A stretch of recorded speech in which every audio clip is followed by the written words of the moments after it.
America అధ్యక్షుడు Donald ట్రంప్తో Ukraine అధ్యక్షుడు Zelensky భేటీ కానున్నారు. యుద్ధాన్ని కొనసాగించాలా లేదంటే ముగించాలా అన్నది జెలెన్స్కీ చేతుల్లోనే ఉందన్నారు ట్రంప్.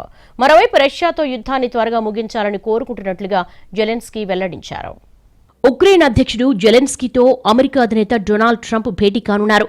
జెలెన్స్కీతో పాటు బ్రిటన్ ప్రధాని స్టార్మర్, ఫ్రాన్స్ అధ్యక్షుడు మెక్రాన్ తదితర ఐరోపా నేతలు కూడా ఈ భేటీలో పాల్గొనున్నారు.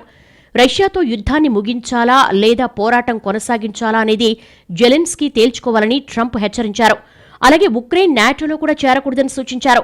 తన సొంత సోషల్ మీడియా ట్రూత్లో ట్రంప్ పోస్ట్ చేశారు. సోమవారం వైట్ హౌస్లో గొప్ప రోజు కానుందన్న డొనాల్డ్ ట్రంప్ వైట్ హౌస్కు ఒకేసారి ఇంతమంది ఐరోపా నేతలు రావడం మునిపెన్నడూ జరగలేదన్నారు. వారికి ఆతిథ్యం ఇవ్వడం తనకు దక్కిన గౌరవమన్న ఆయన ఉక్రెయిన్ అధ్యక్షుడు జెలెన్స్కీ కోరుకుంటే రష్యాతో యుద్ధాన్ని వెంటనే ముగించొచ్చన్నారు. లేదంటే పోరాటాన్ని కొనసాగించవచ్చని, అయితే యుద్ధం ఎలా మొదలైందో ఓసారి గుర్తు చేసుకోవాలని సూచించారు. ఒబామా ఇచ్చిన క్రిమియాను ఉక్రెయిన్ తిరిగి పొందలేదని, కొన్ని విషయాలెప్పటికీ మారవని జెలెన్స్కీకి ట్రంప్ సూచించారు. మరోవైపు రష్యాతో యుద్ధాన్ని త్వరగా ముగించాలని తాను కోరుకుంటున్నట్లుగా ఉక్రెయిన్ అధ్యక్షుడు జెలెన్స్కీ తెలిపారు. ఈ మేరకు ఎక్స్లో పోస్ట్ చేశారు. అమెరికా అధ్యక్షుడు ట్రంప్తో భేటీ అయ్యేందుకు వాషింగ్టన్ చేరుకున్నట్లుగా తెలిపారు. ఈ యుద్ధాన్ని త్వరగా విశ్వసనీయంగా ముగించాలని కోరుకుంటున్నట్లుగా చెప్పారు.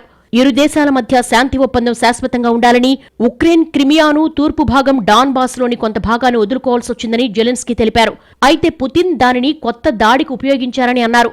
1994లో ఉక్రెయిన్కు భద్రతా హామీలు ఇచ్చినప్పుడు అవి పనిచేయలేదన్నారు.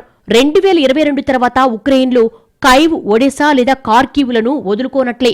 అప్పుడు క్రిమియాను కూడా వదులుకోకూడదని పిలుపునిచ్చారు.